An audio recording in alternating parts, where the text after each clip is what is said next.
Friends आज आम दुईटा रेसिपी शिखमा। तो चलो फास्ट रेसिपी हूँ आलू आ बीन्स भजा।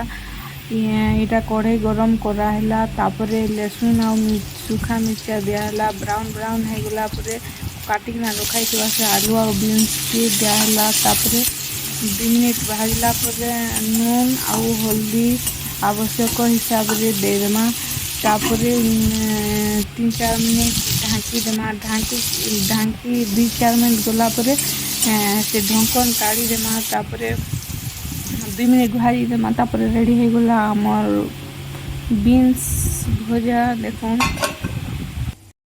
तो फ्रेंड्स सेकेंड रेसिपी हूँ सुजी रो नाश्ता जेनटा कि कम टाइम रे आमे बने पारमा। तो देखो यहाँ नड़िया टिके काटिकिना रखाई मिक्स करवार लगी आईटा क्षीर आईटा देखो सुजी के भजा होचे तेल टिके देखना 2-3 मिनट टिके भाजी देमा टिके ब्राउन ब्राउन हो गला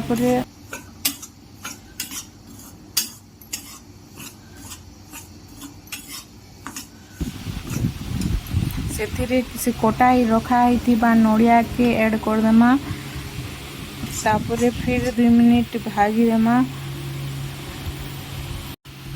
2-3 मिनट गला से किछि पानी आउ क्षीर ऐड कर देमा आउ से किछि चीनी भी आवश्यक मीठा हिसाब रे आपन जिते मीठा खाई पारबे से हिसाब रे चीनी दे देबे तापर रेडी हो गला आमर झटपट जलखिया। तो आमर वीडियो भल लगा प्लीज लाइक कमेंट शेयर आउ सब्सक्राइब करबे आउ रहुचे बाय।